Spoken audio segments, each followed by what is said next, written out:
When I think of the seventh station and Jesus falling for the second time, I couldn't get away from it taking me into his humanity and the human experience of his passion. Falling is something that everyone experiences, and I don't mean the analogy or the metaphorical falling, but the actual falling down. Everyone who's existed has tripped and fallen at some time and felt the shock of that, the pain of that, the discouragement of that. And then I think of Jesus' psychological suffering in that, of the sensation of falling and being completely exhausted, overcome, and overwhelmed, and none helping to lend a hand. The isolation and loneliness and separateness of that.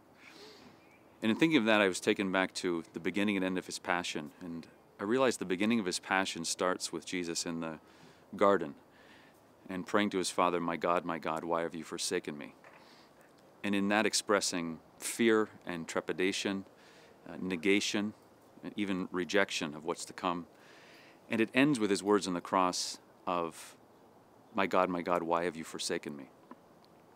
It basically ends with him asking why. And this fear moves through to confusion and desperation on the cross.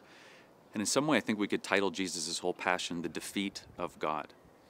And precisely in that defeat, he takes up all the human wretchedness, the experience of brokenness and fear and rejection and aloneness and the struggle.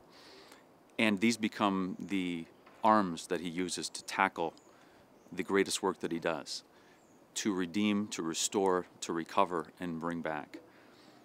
I think for us, therefore, the seventh station, the falling of Christ, encompasses this human defeat, but at the same time, it's Jesus' descent once again, his new kenosis and emptying, his reaching into the very depths of the fragmented human existence and the torturous parts of the human heart, and draws them all into himself who is life.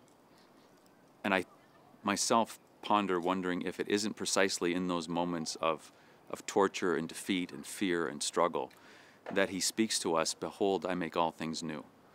That right there, in the moment of defeat and loss and tragedy and failure, is exactly the moment precisely when he is winning the greatest and yet hidden victory, the one of complete redemption.